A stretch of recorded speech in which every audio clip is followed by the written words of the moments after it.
నమస్కారం. ప్రతిధ్వని కార్యక్రమానికి స్వాగతం.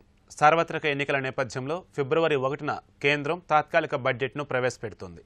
ఈ నెల 31 నుంచి ఫిబ్రవరి 13 దాకా పార్లమెంట్ బడ్జెట్ సమావేశాలు సాగుతాయి. లోక్సభ ఎన్నికల దృష్ట్యా తాత్కాలిక బడ్జెట్లోనూ భారీగా వరాలు కురిపించేందుకు కేంద్రం సిద్ధమవుతోంది.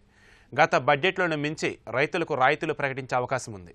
ఆదాయ పన్ను పరిమితి పెంపు, కార్పొరేట్ ట్యాక్స్ తగ్గింపు వంటి పన్నుల హేతుబద్ధీకరణతో పాటు జీఎస్టీ రేట్ల మార్పుల వంటి నిర్ణయాలు ఉండొచ్చు. మరోవైపు తాత్కాలిక బడ్జెట్లో ప్రోత్సాహకాలు రాజ్యాంగ విరుద్ధమన్న మాజీ ఆర్థిక మంత్రి యశ్వంత్ సిన్హా వ్యాఖ్యలు చర్చనీయమయ్యాయి. ఈ నేపథ్యంలో ఎన్నికల ముందు కేంద్ర తాత్కాలిక బడ్జెట్పై ప్రతిధ్వని చర్చను చేపట్టింది. చర్చలో పాల్గొంటున్న ప్రముఖులు ప్రొఫెసర్ బి ఎర్రంరాజు గారు, ప్రముఖ ఆర్థికవేత్త; ఏ రాకేష్ రెడ్డి గారు, బీజేపీ అధికార ప్రతినిధి, ఆర్థిక విశ్లేషకులు; జీవీ రెడ్డి గారు, పీసీసీ అధికార ప్రతినిధి, చార్టెడ్ అకౌంటెంట్.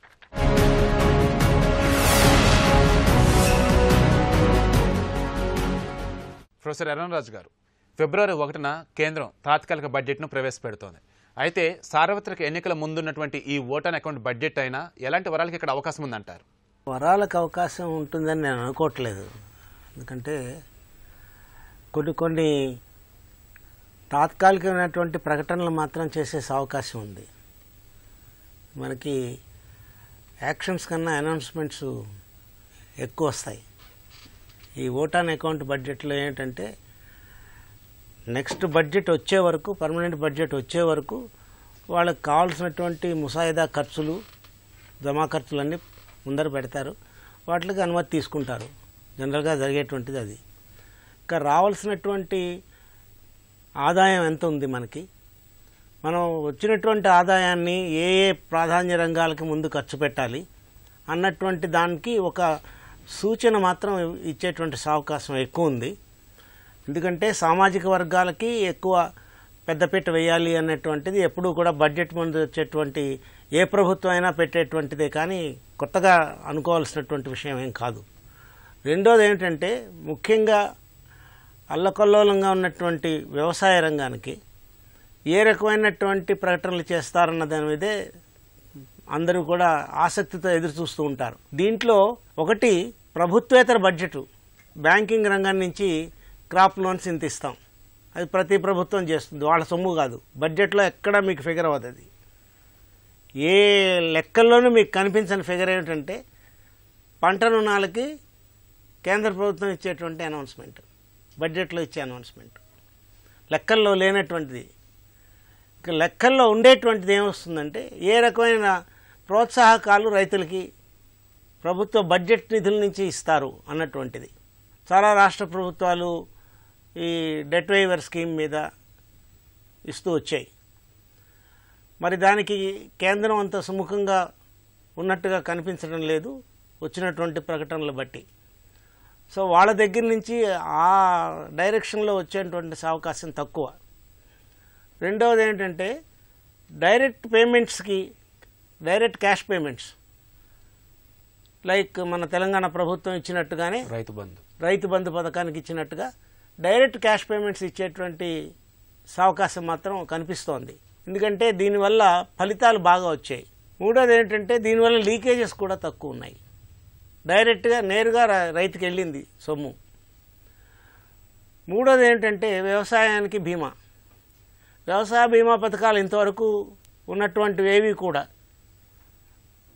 సరిగా నడిచినటువంటి వైనం మనకు కనిపించలేదు. అందుచేత వ్యవసాయ బీమా పథకాన్ని పటిష్టం చేయడానికి తగినటువంటి మార్గాలేవో వాళ్ళు చెప్తారు. కానీ దీనికి కూడా ఇది కూడా బడ్జెటేతర అంశమే తప్పిస్తే బడ్జెట్లో అంశం మాత్రం అవ్వదు. ఎందుకంటే దీనికి కావాల్సిన ప్రీమియం అన్నీ ఒకవేళ కేంద్ర ప్రభుత్వం రైతులందరికీ ప్రీమియం కడుతుంది అంటే అది బడ్జెట్లో వస్తుంది. లేదు రాష్ట్రాలతో మేము పంచుకుని కడతాము అంటే రాష్ట్రాల అంగీకారం వస్తే కానీ కుదరదు. ఓటాన్ అకౌంట్లో అది సాధ్యపడదు. దీనికి ఒక రకమైనటువంటి మతలబు ఉంది. దాంట్లో వాళ్లే ఇస్తాము అంటే వాళ్ళంత బర్డెన్ భరిస్తారా అన్నటువంటిది ఒక మీమాంస.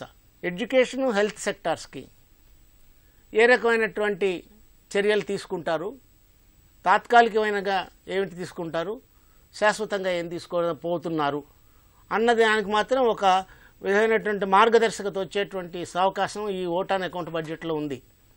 ఎంత నిధులు ఇందులో పెడతారు అన్నటువంటిది మాత్రం ప్రశ్నార్థకమే. ఎందుకంటే ఇప్పుడు పన్నుల రాబడి చూసుకుంటే మనకి జీఎస్టీ ద్వారా మనకి వీళ్ళకి మన కేంద్ర ప్రభుత్వానికి రాష్ట్ర ప్రభుత్వాలకు కూడా అనుకున్న దానికన్నా వాళ్ళకి ప్రోత్సాహకంగానే వచ్చాయి. అందువల్ల ప్రత్యక్ష పన్నుల యొక్క సవరణలు కూడా చేయడానికి అవకాశం ఉంది. పరోక్షంగా పన్నులకు చేసే అవకాశమే కాకుండా ప్రత్యక్ష పన్నులకు సవరణలు కూడా చేసేటువంటి అవకాశం ఉంది. ఈ అనౌన్స్మెంట్ మాత్రం రావచ్చు. ఎంత అన్నటువంటిది మరి ఆర్థిక మంత్రి గారి యొక్క విశ్లేషణ బట్టే ఆధారపడి ఉంటుంది. ఆదాయం పన్నులో మరి 3.5 లక్షలు ఉన్నటువంటిది 5 లక్షలు చేస్తారా ఏమిటి అన్నటువంటిది చూడవలసినటువంటి. రాకేష్ రెడ్డి గారు, రైతులకు భారీగా వరలతో పాటు అన్ని వర్గాల వారికి ప్రోత్సాహకాలు ఉంటాయని కొందరు, తాత్కాలిక బడ్జెట్ కాబట్టి అలా ఉండదని ఇంకొందరు అంటున్నారు. వాస్తవానికి ఈ తాత్కాలిక బడ్జెట్ ఏ రకంగా ఉండబోతుందంటారు? సామాన్య ప్రజల నుంచి మొదలు పెడితే వ్యాపారస్తుల నుండి అందరికీ కూడా కొన్ని ఎక్స్పెక్టేషన్స్ ఉంటాయి. ఈ బడ్జెట్లో మాకేం వస్తుంది, ప్రభుత్వం మాకేం కేటాయింపులు చేస్తుంది అనే ఎక్స్పెక్టేషన్ ఉంటుంది, సహజము. ఇప్పుడు కూడా కొన్ని ఎక్స్పెక్టేషన్స్ ఉన్నాయి జనాల్లో. కానీ భారతీయ జనతా పార్టీ అన్ని పార్టీల కంటే భిన్నంగా ఎన్నికలను ఎదుర్కొంటుంది, పరిపాలన కూడా అదేవిధంగా కొనసాగిస్తుంది. అంటే కేవలం కొన్ని ఉచితాలు ప్రకటించి ఎన్నికలు గెలవాలనే ఆలోచనతో భారతీయ జనతా పార్టీ ఎప్పుడు కూడా ఎన్నికలకు వెళ్ళదు. అంటే దేశానికి ఏది అవసరమో, ప్రజలకు ఏం అవసరమో అని ఆలోచించి ఒక లాంగ్ టర్మ్ విజన్తోని కొన్ని ప్రణాళికలు రూపొందించి వాటిని అమలు చేసి ఎన్నికల్లోకి వెళ్తుంది తప్ప ఈ రకమైనటువంటి తాత్కాలిక ప్రయోజనాల కోసం, ఓటు బ్యాంకులు నిర్మాణం చేసుకోవడం కోసం మాత్రం ఎప్పుడు కూడా మా పార్టీ ఆలోచించదు. గత 5 సంవత్సరాలుగా బడ్జెట్లు ప్రవేశపెడతా ఉన్నాము. ప్రతి బడ్జెట్లో కూడా ప్రజా సంక్షేమానికి సంబంధించినటువంటి, దేశ అభివృద్ధికి సంబంధించినటువంటి అనేక ప్రణాళికలను మేము దేశ ప్రజల ముందు పెట్టడం జరిగింది. చాలా సమర్థవంతంగా ఈరోజు అమలు చేస్తూ ఉన్నాం. మీరు రైతుల విషయానికి వస్తే మేము యూరియా సమస్యని పరిష్కరించడం జరిగింది. తర్వాత విద్యుత్ సమస్యను పరిష్కరించడం జరిగింది. దేశంలో అనేక నీటి పారుదల ప్రాజెక్ట్స్ ఏవైతున్నాయో వాటిని వేగవంతం చేశాము. ఫసల్ బీమా యోజన తీసుకురావడం జరిగింది. సాయిల్ హెల్త్ కార్డ్ని చాలా సమర్థవంతంగా మనం ఇంప్లిమెంట్ చేస్తున్నాము. తర్వాత ఈ రకంగా అనేకమైనటువంటి ఇనిషియేటివ్స్, అది రైతులకు సంబంధించి కానీ, లేకపోతే మౌలిక సదుపాయాలకు సంబంధించి కానీ, మహిళాభివృద్ధి, శిశు సంక్షేమం గురించి కానీ అనేకమైనటువంటి పథకాలను మేము అమలు చేస్తూ వస్తూ ఉన్నాము. అందుకనే ఈరోజు భారతదేశము ఈ 5 ఏళ్ల పరిపాలనలో 6th పవర్ఫుల్ ఎకానమీగా ఈరోజు ఎమర్జ్ అయింది. అదే కాదు, ఈరోజు fastest growing economy in the వరల్డ్గా కూడా ఎమర్జ్ కావడం జరిగింది. అనేక సంస్కరణలు, ప్రజా సంక్షేమ కార్యక్రమాలు, అభివృద్ధి కార్యక్రమాలతో మాత్రమే ఇది సాధ్యమైంది. రాబోయేటువంటి బడ్జెట్ కూడా ఒక లాంగ్ టర్మ్ ఓరియంటెడ్ ప్రణాళికలో భాగంగానే ఉంటుంది. అయితే ఇది చివరి బడ్జెట్ కాబట్టి డెఫినెట్గా ఈ 5 ఏళ్లలో ప్రభుత్వము సాధించినటువంటి విజయాలు, ప్రజలకు చేసినటువంటి మేలు, దేశ నిర్మాణం కోసం తీసుకున్నటువంటి స్టెప్స్ ఏవైతేనే వాటిని ఉటంకిస్తూ రాబోయేటువంటి 5 ఏళ్లకు గాను మన దేశానికి కావాల్సినటువంటి ఒక విజన్ కూడా ఆవిష్కరించబోతా ఉంది. ఆ నేపథ్యంలో డెఫినెట్గా కొన్ని ప్రకటనలు ఉంటాయి. ప్రజలకు ఊరటనిచ్చేటువంటి ప్రకటనలు, వాళ్ళ కాళ్ళ మీద వాళ్ళు నిలబడేటువంటి ప్రకటనలు మాత్రం డెఫినెట్గా ఉంటాయి. జీవి రెడ్డి గారు, తాత్కాలిక బడ్జెట్లో ప్రోత్సాహకాలు ప్రకటించడం రాజ్యాంగ విరుద్ధమని మాజీ ఆర్థిక మంత్రి యశ్వంత్ సిన్హా అంటున్నారు. అసలు తాత్కాలిక బడ్జెట్లో ప్రజాకర్షక పథకాలు ప్రకటించవచ్చు అంటారా? ఎవరు ఎన్ని చెప్పినా కూడా మనకు రాజకీయ పార్టీలు రాజకీయాల్లో చేస్తాయి, అందులో డౌట్ ఏం లేదు. ప్లస్ ఏ రాజకీయ పార్టీ ప్రజలకు ఏ పథకం అందించినా కూడా ఓటు బ్యాంకును దృష్టిలో పెట్టుకునే ముఖ్యంగా ఉంటుంది తప్పితే మళ్ళీ వేరే ఉద్దేశం అని చెప్పడం కూడా అది కరెక్ట్ కాదని నేను అనుకుంటాను. ఎస్, ఓట్ ఆన్ అకౌంట్ బడ్జెట్కి వచ్చేసరికి ఇక్కడ బడ్జెట్లో మనకేంటంటే, ఒకటి ప్రజల నుంచి పన్నులు కలెక్ట్ చేసుకోవడం ఒకటి అయితే, 2 వచ్చిన పన్నుల్ని ప్రజలకు వివిధ స్కీముల ద్వారా కావచ్చు, లేకపోతే వివిధ డెవలప్మెంట్ ఎక్స్పెండిచర్స్ ద్వారా కావచ్చు పంచే విధానం ఉంటుంది. బట్ ఈ బడ్జెట్కి వచ్చేసరికి ఈ 5 సంవత్సరాల్లో ఉన్న ఆర్థిక పరిస్థితి చూసినట్లయితే అంత ఆశాజనకంగా లేదు. వీరు చెప్పినట్టు 6th పొజిషన్కి భారతదేశం వరల్డ్లో లార్జెస్ట్ ఎకానమీ ఏంటంటే దానికి కారణాలు వేరు కారణాలు ఉన్నాయి. ఇప్పుడు తీసుకున్న చర్యలు ఎందుకు అనుకో, గతంలో తీసుకున్న చర్యలు ఆ ఈల్డింగ్ ఈ రోజుకి మనకు రావడం జరిగింది. అదేవిధంగా జనాభా పెరిగింది, ఎక్స్పెండిచర్ పెరిగింది, స్పెండింగ్ కెపాసిటీ పెరిగింది జనాలు, ఇటన్నీ కాంట్రిబ్యూషన్స్ ఉన్నాయి. అంతేగాని కేవలం వీళ్ళు తీసుకున్న చర్యల ద్వారా ఈరోజు మంది ఆ స్థాయికి ఎదిగిందని చెప్పుకోవడం కూడా కరెక్ట్ కాదు. అది తాత్కాలిక బడ్జెట్లో ప్రకటించడానికి కూడా అవకాశం లేదు. ఎందుకంటే రైతు రుణమాఫీ కానీ లేకపోతే మిగతా అంశాలు కొన్ని చేయాలని ట్రై చేశారు. దానికి ఆర్థిక వనరులు కూడా లేక ఆర్బీఐ దగ్గరికి వెళ్ళేసి దాదాపు 3 లక్షల కోట్లు 4 లక్షల కోట్లు ఆర్బీఐ నుంచి కూడా తీసుకోవాలని ట్రై చేస్తే అక్కడికి అది కుదరక ఆర్బీఐ గవర్నర్ గారు కూడా రాజీనామా చేసి వెళ్ళిపోవడం జరిగింది. సో ఆర్థిక పరిస్థితి ఆ పరిస్థితులు ఉన్నారు. సో ఆ నేపథ్యంలో వీళ్ళు బడ్జెట్ ద్వారా ఏదో తాయిలాలు ఇస్తారు. ఒకవేళ పాజిబిలిటీ ఉంటే డెఫినెట్గా ఓట్లను ఆకర్షించడానికి ఇస్తారు, అందులో డౌట్ ఏం లేదు. కానీ ఇప్పుడు ఆ పరిస్థితి కూడా లేదు. కాకపోతే వీళ్ళు చేయగలిగింది, ఇలా చేతనైంది, చేతిలో ఉన్నది ఒక అవకాశం ఏంటంటే డిస్ట్రిబ్యూషన్ ఆఫ్ ఫండ్స్కి అవకాశం లేకపోయినా ప్రజల నుంచి పన్నులు కలెక్ట్ చేసే ఉంది కదా, వాటికి సంబంధించి ఏదైనా ఉంటే అవకాశం ఉండొచ్చు. ఉదాహరణకి ఇన్కమ్ ట్యాక్స్ ఉంది. గత 4 సంవత్సరాల నుంచి కూడా 2,50,000 రూపాయలు బేసిక్ ఎగ్జంప్షన్ లిమిట్ ఏదైతే ఉందో ఇంతవరకు దాన్ని ₹1 కూడా పెంచలేదు. అంతకుముందు చూసుకుంటే అయితే కాంగ్రెస్ టైంలో 1,60,000 నుంచి 2,40,000 2,50,000 వచ్చింది. అది పెరుగుతూ ఎవ్రీ ఇయర్ 10,000 20,000 40,000 అట్లా పెరుగుతూ. కానీ ఎన్డీఏ గవర్నమెంట్ వచ్చిన తర్వాత ఇంతవరకు ఒక స్లాబ్ కూడా పెరగలేదు. ఇన్సెంటివ్స్ కూడా పెద్ద గేమ్లో ఇన్కమ్ ట్యాక్స్లు. ఇప్పుడు వీరికి ఉన్న అవకాశం ఏంటంటే ఇమీడియట్గా అవుట్ఫ్లో అయితే లేదు కదా, ఇన్ఫ్లో తగ్గొచ్చు. అది over a period of time. So దాని నేపథ్యంలో ఏదంటే ఇన్కమ్ ట్యాక్స్ స్లాబ్ను 2,50,000 నుంచి అది 3.5 లక్షలు కానీ లేదా 5 లక్షలు డబల్ చేస్తారనేది కూడా వింటున్నాం. ఒక 5 లక్షలు కానీ అది చేయడానికి అవకాశం ఉంది. తద్వారా ఏమవుతుందంటే కొంత ఓట్లు పాలిటిక్స్ చేయడానికి అవకాశం ఉంటుంది. కాకపోతే వాళ్ళు కూడా ఏంటంటే ఈ ట్యాక్స్ కట్టే స్లాబ్లో ఉన్నవాళ్ళు మొత్తం దేశం మొత్తం కూడా 2 కోట్ల మందే ఉన్నారు. అంటే రిటర్న్స్ 4 కోట్లు 5 కోట్లు ఫైల్ అయినా కూడా బట్ అందులో స్థూలంగా ట్యాక్స్ కట్టేవాళ్ళు స్లాబులు దాటి ఒక 2 కోట్లు 2.5 కోట్లు కంటే దాటరు. వాళ్ళని ఆకర్షించడం కోసం ఏదైనా చేస్తే చేయాలి. అది ఒక్కటి అవకాశం ఉంది. అదేవిధంగా పరోక్ష పన్నులు జీఎస్టీలో కూడా ఏదైనా నిర్ణయాలు తీసుకొని జీఎస్టీ కౌన్సిల్కి రెఫర్ చేయడానికి అవకాశం ఉంటుంది. ప్రత్యక్షంగా అయితే రైతులకు కానీ లేకపోతే రైతు బంధు లాంటి పథకం కానీ లేకపోతే రైతు రుణమాఫీ కానీ లేకపోతే ఇంకా వేరే విధ పథకాలు కానీ చేపట్టడానికి అవకాశం తక్కువ ఉంది. రీజన్ ఏంటంటే వాళ్ళకి ఏదో ఇష్టం లేకనో కాదు, ఇంకోటి కాదు, ఇవ్వలేని పరిస్థితి, ఆ రకమైనటువంటి ఆర్థిక పరిస్థితి ఉంది. కాబట్టి ఇది నేను వస్తుంది అనుకోవట్లేదు ఈ ఓటాన్ అకౌంట్ బడ్జెట్లో. ఎస్, రాజ్యాంగ విరుద్ధం కూడా ఓటాన్ అకౌంట్ బడ్జెట్లో ప్రజాకర్షక పథకాలు పెట్టడం కూడా అవి కూడా కరెక్ట్ కాదు. ఇట్స్ అగెనెస్ట్ క్లియర్గా ఉంది అది. సో ఆ నేపథ్యం చూసుకున్నా అన్నిటికి మించి ఇప్పుడున్న ఆర్థిక పరిస్థితి. సో చూస్తే దాదాపు మనం గురించి చూసినట్టయితే 2014 50 లక్షల కోట్ల భారతదేశానికి అప్పు ఉంటే ఈరోజు అది 80 లక్షల కోట్లకి వెళ్ళిపోయింది. అంటే ఒక్క 5 సంవత్సరాలు 30 లక్షల కోట్ల రూపాయలు అప్పు చేయడం జరిగింది. మరి వాట్ అబౌట్ దాని రీపేమెంట్ ఆఫ్ లోన్స్ ఏంటి? రీపేమెంట్ మీద ఇంట్రెస్ట్ ఎంత పే చేస్తున్నారు? ఇదే ఇప్పుడు తడిసి మోపడి అవుతుంది మనకి. మరి ఆ నేపథ్యంలో మళ్ళీ ఏం చేయగలుగుతారు వీళ్ళు అనేది పెద్ద క్వశ్చన్. ఇప్పుడు ప్రొఫెసర్ ఎర్రంరాజు గారు, గత బడ్జెట్లను మించి ఇప్పుడు తాత్కాలిక బడ్జెట్లో వ్యవసాయ రంగానికి పెద్దపీట వేస్తారని సమాచారం. అయితే రాజకీయాలతో సంబంధం లేకుండా సేద్య రంగాన్ని ఎలా ఆదుకోవాలంటారు? ఇది ఊహాజనితమే కానీ వాస్తవంగా జరుగుతుందా అన్నటువంటిది ప్రశ్నార్థకం. అంకెలు చూపించవచ్చు. నేను చెప్పాను 12 లక్షలకు క్రాప్ లోన్స్ చూపించవచ్చు. 80,000 కోట్లే యాక్చువల్గా బట్వాడా అవుతుంది కేంద్ర ప్రభుత్వం నుంచి. 12 లక్షల కోట్ల అనౌన్స్మెంట్ మాత్రం చేయొచ్చు, క్రాప్ లోన్స్ బ్యాంకులు ఇస్తాయని. ఎందుకంటే కింది సంవత్సరం 10 లక్షలు ఇచ్చారు కాబట్టి ఇప్పుడు ఈ సంవత్సరం 12 లక్షలు. అటువంటి అనౌన్స్మెంట్ తప్పిస్తే మీకు 12 లక్షల కోట్లకి సరిపడేటటువంటి బడ్జెట్ రాష్ట్ర భాగస్వామ్యం లేకుండా జరపడం అన్నటువంటిది అది కొంచెం ఆలోచించవలసిన విషయం. ఫైనాన్స్ కమిషన్ వాళ్ళ నివేదిక ఇంకా ఇవ్వాల్సి ఉంది. వాళ్ళ చర్చలు కూడా అన్ని రాష్ట్రాలతోనూ పూర్తి కాలే.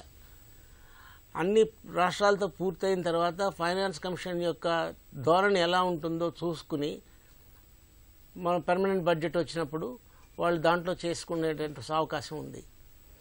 అందుచేత తొందరపడి ఇప్పుడు ఈ బడ్జెట్లో ఏవో వాళ్ళు తాయిలాలు ఇవ్వడం కానీ లేకపోతే వికేంద్రీకరణకి సంబంధించి బడ్జెట్ విడుదల చేయడం కానీ జరుగుతుందని నేను అనుకోవడం లేదు.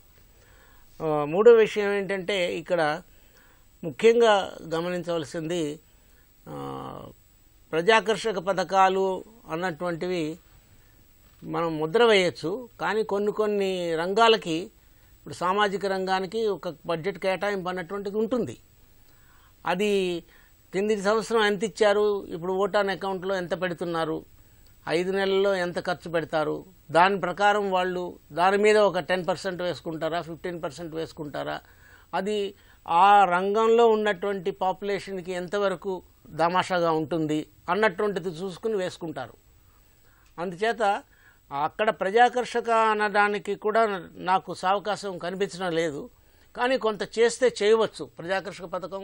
ఎందుకంటే ఓటాన్ అకౌంట్ వెళ్ళేటప్పుడు రేపు ఎలక్షన్స్ ఉన్నాయంటే చేయాలి, తప్పదు. ఎందుకంటే ఎంప్లాయ్మెంట్ అనేటువంటి ఒక పెద్ద సమస్యగా మారింది మనకి.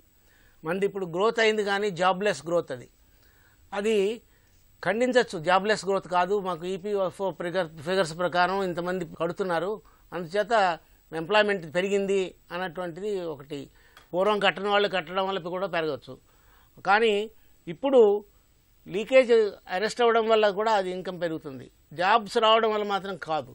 అంటే జాబ్లెస్ గ్రోత్ని అరికట్టడానికి ఏ రకమైనటువంటి పథకాలు తీసుకురావాలి అన్నటువంటిది ఇప్పుడు అనౌన్స్మెంట్ చేస్తే చేయవచ్చు. ఎందుకంటే యూత్ని ఎక్కువగా అట్రాక్ట్ చేయాలి ఓటింగ్లో. ఇప్పుడు బడ్జెట్లో ఈ యూత్ని అట్రాక్ట్ చేయాలంటే ముందు ఎంప్లాయ్మెంట్ గ్యారంటీ స్కీమ్ అనేటువంటిది ఒకటి అనౌన్స్మెంట్ చేసేటువంటి అవకాశం ఉంది. ఏ రకమైన ఎంప్లాయ్మెంట్ గ్యారంటీ స్కీము? ఎంఎన్ఆర్ఈజీఎస్ అయితే రూరల్ ఎంప్లాయ్మెంట్ గ్యారంటీ స్కీమ్ అయింది. అర్బన్ ఎంప్లాయ్మెంట్కి ఎక్కడ గ్యారంటీ స్కీమ్ లేదు. ఒకటి యూనివర్సల్ బేసిక్ ఇన్కమ్ స్కీమ్ అనేటువంటిది ఒకటి తీసుకురావచ్చు. అది ఏ రకమైనటువంటి ఆదాయం లేని వాళ్ళకి పర్మనెంట్ ఆదాయం వచ్చే వరకు ఈ మాత్రం ఆదాయం వాళ్ళకి తప్పకుండా ఇస్తాము అన్నటువంటి పథకాన్ని వాళ్ళు తీసుకురావచ్చు. అది 1500 ఉంటుందా, నెలకి 2000 ఉంటుందా అన్నటువంటిది చెప్పలేము. అది కానీ తీసుకొస్తే ఎంప్లాయ్మెంట్ ఓరియంటేషన్ అనేటువంటిది ఖచ్చితంగా ఈ బడ్జెట్లో ప్రకటించే అవకాశం ఉంది మిగతా వాటికన్నా. రాకేష్ రెడ్డి గారు, తాత్కాలిక బడ్జెట్లో ఆదాయ పన్ను పరిమితిని 2.5 లక్షల నుంచి 3.5 లక్షలకి పెంపు, అదేవిధంగా జీఎస్టీ రేట్లు కొన్నిట్లో మార్పులు ఉంటాయని, అదేవిధంగా కార్పొరేట్ పన్ను 20% తగ్గింపు అని ఇవన్నీ వినిపిస్తూ ఉన్నాయి. వీటన్నిటి గురించి కూడా ఉద్యోగ వ్యాపార వర్గాలు కూడా ఎదురు చూస్తూనే ఉన్నాయి. ఏ రకం ఉండబోతుందంటారు? మేము అధికారం చేపట్టిన తర్వాత మొట్టమొదటి సంవత్సరం నుండి కూడా మిడిల్ క్లాస్కి, బిజినెస్ సెక్షన్స్కి కూడా కొంత ఊరటనిచ్చేటువంటి అనేకమైనటువంటి స్టెప్స్ కూడా మేము తీసుకోవడం జరిగింది. అసలు ఏం తీసుకోలేదు, ఐటీ స్లాబ్లో అసలు మార్పులే లేవన్నటువంటి కాంగ్రెస్ పార్టీ ఆరోపణలు ఏవైతున్నాయో ఇవి సత్యదూరమే. మొట్టమొదటి సంవత్సరమే మేము ఐటీ ఎగ్జెంప్షన్ స్లాబ్ని 2 లక్షల నుంచి 2.5 లక్షలకు పెంచడం జరిగింది. నెంబర్ 1. నెంబర్ 2 ఏంటంటే ఇన్వెస్ట్మెంట్స్ కోసం 80C సెక్షన్లో ఏదైతే ఉంటుందో దాన్ని 1,00,000 నుంచి 1,50,000 పెంచడం జరిగింది. గత బడ్జెట్లో స్టాండర్డ్ డిడక్షన్ కింద 40,000 రూపాయలు కేటాయించడం జరిగింది. సో ఇలా అనేకమైనటువంటి మెడికల్ సంబంధించినటువంటి ఏదైతే స్లాబ్ ఉంటుందో దాంట్లో కూడా కొంత పెంపు చేయడం జరిగింది. కాబట్టి అనేకమైనటువంటి స్టెప్స్ తీసుకున్నాం. జిఎస్టీ విషయానికి వస్తే కూడా జిఎస్టీ ప్రవేశపెట్టినప్పటికీ ఇప్పటికీ ఎన్ని మార్పులు వచ్చాయి అంటే ఏ రకమైనటువంటి రిలీఫ్ ఇస్తూ వచ్చాం. ఇటీవల చూశారు మీరు ఎంఎస్ఎంఈకి సంబంధించి 40 లక్షల రూపాయల వరకు ఎగ్జంప్షన్ ఇవ్వడం జరిగింది. అంటే పన్నులు వస్తున్నా కొద్దీ, పన్ను పే చేసే వాళ్ళు పెరుగుతున్నా కొద్దీ సామాన్యుల మీద, మిడిల్ క్లాస్ మీద భారం తగ్గించేటువంటి ఒక ప్రయత్నం ఈ ప్రభుత్వం చేస్తూ ఉన్నది. మీరందరూ కూడా దాని రిజల్ట్స్ చూస్తూ ఉన్నారు. అయితే అసలు ఆర్థిక పరిస్థితి బాగాలేదు అని చెప్తున్నటువంటి కాంగ్రెస్ పార్టీ వల్ల పరిస్థితి చూస్తే చాలా దారుణంగా ఉంది. ఎందుకంటే 2014లో భారతీయ జనతా పార్టీ అధికారంలోకి వచ్చిన నాటికి ఆ రోజు మన డెఫిసిట్స్ 4% పెరిగిపోయినాయి. 4% కంటే ఎక్కువనే ఫిజికల్ డెఫిసిట్ కానీ, కరెంట్ అకౌంట్ డెఫిసిట్ కానీ. ఇన్ఫ్లేషన్ అయితే డబుల్ డిజిట్స్లో ఉండే. మన గ్రోత్ చాలా దారుణంగా ఉండే. విపరీతమైనటువంటి కరప్షన్ అండ్ లీకేజెస్. ఈరోజు చూస్తే మనము ఈజ్ ఆఫ్ డూయింగ్ బిజినెస్లో మనము 70 స్థానాలను మెరుగుపరుచుకున్నాం. మనకు చాలా గ్రాడ్యువల్ జీడిపి గ్రోత్ కనబడతా ఉన్నది. మన జీడిపి డబుల్ అయింది అప్పటికిప్పటికి. 7.5% స్టాండర్డ్ గ్రోత్ ఉన్నది ఈరోజు. మన డెఫిసిట్స్ అన్నీ కూడా 3.5%. ఏది physical deficit, current account deficit అయితే 1 to 1.5% మధ్యలో ఉంది. ఇన్ఫ్లేషన్ యావరేజ్గా 5 to 6% కంటే దాటడం లేదు. మీరు మిడిల్ క్లాస్ విషయానికి వస్తే డిమానిటైజేషన్ ఇంకా మిగతా ఆర్థిక సంస్కరణల వల్ల ఈరోజు 3% ఇంట్రెస్ట్ రేట్ తగ్గిందండి. హోమ్ లోన్ తీసుకున్నటువంటి వాళ్ళు కానీ, లేకపోతే ఎడ్యుకేషన్ లోన్ తీసుకున్నటువంటి వాళ్ళు విపరీతంగా లబ్ధి పొందుతూ ఉన్నారు. కాబట్టి అసలు ఈ ప్రభుత్వంలో ఎవరికి ఏమి లబ్ధి రాలేదు అని చెప్పేటువంటి ఈ వాదన ఏదైతుందో ఇది సరికాదు. మన ఆర్థిక పరిస్థితి చాలా బాగుందని చెప్పేసి కేవలం గవర్నమెంట్ ఆఫ్ ఇండియా చెప్పడం లేదు. ఈరోజు వరల్డ్ బ్యాంక్ కానీ, ఐఎంఎఫ్ కానీ ఇలాంటి సంస్థలు, క్రెడిబిలిటీ ఉన్నటువంటి సంస్థలు కూడా చెప్తున్నటువంటి నేపథ్యంలో మరి ఇలాంటి వ్యాఖ్యలు ఎందుకు చేస్తున్నారో మాకు అర్థం కావడం లేదు. ఇన్ని సంవత్సరాలు అంటే దాదాపు కొన్ని వందల సంవత్సరాలు పరిపాలించినటువంటి బ్రిటన్ని ఈరోజు మనం దాటబోతా ఉన్నాం. అంటే ఒక ఉత్సాహవంతమైనటువంటి ఒక వాతావరణం నెలకొన్నది. దాన్ని ఎందుకు గమనించలేదో ఒకసారి ఆలోచించాల్సిందిగా కోరుతా ఉన్నాను. అది కాకుండా ఈరోజు ఇంకోటి చెప్పేది ఏంటంటే, సరే బడ్జెట్లో ఏముంటుంది ఏందనేది మనం వేచి చూడాల్సిందే. తినేబోయేముంది రుచి గురించి ఎందుకు కానీ, ఒకటి మాత్రం చాలా స్పష్టంగా చెప్పేది ఏంటంటే, న్యూ ఇండియాకి కావాల్సినటువంటి ఒక ప్రణాళికను మాత్రం ఈ ప్రభుత్వము ప్రజల ముందు ఉంచబోతా ఉన్నది. ఇప్పుడు 2014 ముందు, 2014 తర్వాత అనే విధంగా ఈరోజు ఒక క్రమశిక్షణను తీసుకొచ్చింది ప్రభుత్వం పరిపాలనలో. మీరు చూసినట్టయితే ఒక డిసిప్లిన్. గతంలో చూసాం అసలు ఇష్టం ఉన్నట్టుగా ఖర్చు పెట్టడం, డెఫిసిట్స్ పెరిగిపోవడం, అప్పులు పెరిగిపోవడం. మీరు అప్పులు పెరిగినాయి అంటున్నారు. అప్పులు పెరగొచ్చు కానీ జీడిపి ఎంత పెరిగింది, ఎంత గ్రోత్ ఉన్నది, ఎంత స్టేబుల్ గ్రోత్ ఉన్నది అది చూడాలి కదా. అది చూడకుండా అప్పులు పెరిగిపోయినాయి. అప్పులు మనకు పేయింగ్ కెపాసిటీ ఉన్నప్పుడు డెఫినెట్గా మనం ఎక్కువ అప్పులు తీసుకుంటాము, ఇన్వెస్ట్ చేస్తాము. రాబోయేటువంటి బడ్జెట్ కేవలం ఏదో ప్రజాకర్షక పథకాలు పెట్టడానికోసమే అని కాకుండా ఒక లార్జర్ విజన్తో మళ్ళీ రాబోయేది మా ప్రభుత్వమే కాబట్టి మళ్ళీ మేమే పరిపాలన చేయబోతున్నాం కాబట్టి డెఫినెట్గా ఒక లార్జ్ అండ్ విజన్తోనే ఒక మంచి బడ్జెట్ను అరుణ్ జైట్లీ గారు ప్రవేశపెడతారని చెప్పేసి మేము ఆశిస్తాం. జీవీ రెడ్డి గారు, సార్వత్రిక ఎన్నికల ముందు ప్రవేశపెట్టబడుతుంది ఈ తాత్కాలిక బడ్జెట్లో ప్రాధాన్యాలు కావచ్చు, వరాలు కావచ్చు, పథకాల ప్రభావం కావచ్చు, ఎన్నికల ఓటింగ్పై ఎలాంటి ప్రభావం చూపే అవకాశం ఉందంటారు? ఎన్నికల నేపథ్యంలో ఏ రాజకీయ పార్టీ అయినా ఏ తాయిలాలు ఇచ్చినా కొంత ప్రభావం ఉంటుంది, కానీ ఇవ్వడానికి అవకాశం తక్కువ ఉందనేది నేను ఒకటి చెప్తున్నాను. అదొకటి. రెండోది ఏంటంటే ముఖ్యంగా ఉద్యోగాలు ఎంతసేపు ఉన్న జీడిపి పెరిగింది, ఎకానమీ పెరిగింది అంటారు, కానీ దానికి కారణాలు ఒక ఉద్యోగాలు రావటం అనో లేకపోతే వేరే కారణాలు కాదు. అది ఇప్పుడు జిఎస్టీ వచ్చింది, బికాస్ ఆఫ్ జిఎస్టీలో ఉన్న సెల్ఫ్ పోలీసింగ్ సిస్టమ్ వలన రెవెన్యూ లీకేజ్ తగ్గి కొంత ఆదాయం పెరిగింది. అది దానివల్ల ఏదో జీడిపిని లేదా అదేవిధంగా ఎక్స్పెండిచర్ పెరగడం వల్ల, స్పెండింగ్ కెపాసిటీ పెరగడం వల్ల తద్వారా ప్రొడక్షన్ పెరిగిపోయి తద్వారా జీడిపి పెరిగింది. అది వీళ్ళు ఏదో చేసినట్టు క్లెయిమ్ చేసుకోవడానికి కరెక్ట్ కాదు. ఇంకోటి ఏంటంటే ఉద్యోగ అవకాశాలు గత వాళ్ళు ఇస్తామన్న ప్రామిస్, సరే సంవత్సరానికి 2 కోట్ల ఉద్యోగాలు కల్పిస్తామన్నారు, అది వేరే అంశం. సరే పొలిటికల్ ప్రామిసులు కొన్ని హానర్ అవుతాయి, కొన్ని హానర్ కాకపోవచ్చు, కాదను. బట్ ఎన్ని ఉద్యోగాలు పోయినవి, క్రియేట్ చేయకపోగా పోయినవి ఎన్ని? ఉదాహరణగా జిఎస్టీ తీసుకొచ్చారు, ఇట్స్ ఎ గుడ్ రిఫార్మ్. మేము ఆ రోజు తయారు చేసిన బిల్లుని వీళ్ళు ఆ ఇంప్లిమెంటేషన్ సరిగా లేకపోవడం వల్ల అఫ్కోర్స్ రెవెన్యూ పెరిగింది, సెల్ఫ్ పోలీసింగ్ సిస్టమ్ వల్ల రెవెన్యూ పెరిగింది, కానీ తద్వారా వచ్చిన సైడ్ ఎఫెక్ట్స్ వలన ఈరోజు రూరల్ ఎకానమీ ఎంత దెబ్బతినింది, చిన్న మధ్యతరగతి వ్యాపారస్తులు ఎంత దెబ్బతిన్నారు, తద్వారా ఎన్ని ఉద్యోగాలు పోయినది వాళ్ళకి పట్టదు. అదేవిధంగా నోట్ల రద్దు, అది ఒక పెద్ద రిఫార్మ్గా చెప్పుకుంటారు వీళ్ళు, ప్రపంచ చరిత్రలో పెద్ద ఆర్థిక సంస్కరణగా చెప్పుకుంటారు. తద్వారా ఎంత ఎకానమీ ఎంత దెబ్బతినింది, ఎన్ని ఉద్యోగాలు పోయినవి. సో ఇవన్నీ ఒక అంశాలు. ఉద్యోగాల కల్పన 30 లక్షల కోట్లు అప్పు చేసినప్పుడు కొంత వెల్ఫేర్ కింద వెళ్తుంది, కాదనం, కొంత రెవెన్యూ ఎక్స్పెండిచర్ కింద పెట్టుకోవచ్చు. బట్ ఎప్పుడు కూడా అప్పులు ఎక్కువ వచ్చి క్యాపిటల్ నేచర్లోకి వెళ్తాయి, అంటే పెట్టుబడుల్లోకి ఒక ఆస్తులు క్రియేట్ అవ్వాలి. మరి ఎన్ని ఆస్తులు క్రియేట్ అయినాయి ఈరోజు? ఎన్ని ఇరిగేషన్ ప్రాజెక్టులు, ఎన్ని డ్యాములు కట్టారు భారతదేశంలో, ఎన్ని పిఎస్సీలు, పబ్లిక్ సెక్టర్ అండర్టేకింగ్స్ పెట్టారు? ఏంటి రోడ్లు అంటారు, రోడ్లన్నీ కూడా అర్థం చేసుకోవాల్సిందంటే ఈరోజు భారతదేశంలో రోడ్లు వేస్తున్నారు, నో డౌట్. అవన్నీ కూడా పీపీపీ మెథడ్, అంటే పబ్లిక్ ప్రైవేట్ పార్ట్నర్షిప్. అంటే కాంట్రాక్టరే రోడ్డు వేసుకుంటాడు, బిల్ట్ ఆపరేట్ ట్రాన్స్ఫర్లో వారే టోల్ గేట్ కలెక్ట్ చేసుకుంటారు, ప్రజల నుంచి పెట్టుకుంటారు. ఆ నేపథ్యంలో వీళ్ళు చేసింది ఏంటి అంటే తీసుకొచ్చిన అప్పులు అక్కడ కూడా వెళ్ళలేదు, క్యాపిటల్ నేచర్ క్రియేట్ అవుతుంది. ఎస్, ప్రజల నుంచే అది కూడా అసెట్ క్రియేట్ అయింది. ఇది వాళ్ళు కట్టే టోల్ ట్యాక్స్ల ద్వారా ఆ రోడ్స్, ఆ అసెట్ క్రియేట్ అయింది. గవర్నమెంట్ ఏంది విజిఎఫ్, వయబిలిటీ గ్యాప్ ఫండ్ అనేది కూడా సరిగా ప్రొవైడ్ చేయలేకపోయింది. ఏది ఈ నేషనల్ హైవేస్ చేసే దాంట్లో అక్కడ ఫెయిల్యూరు.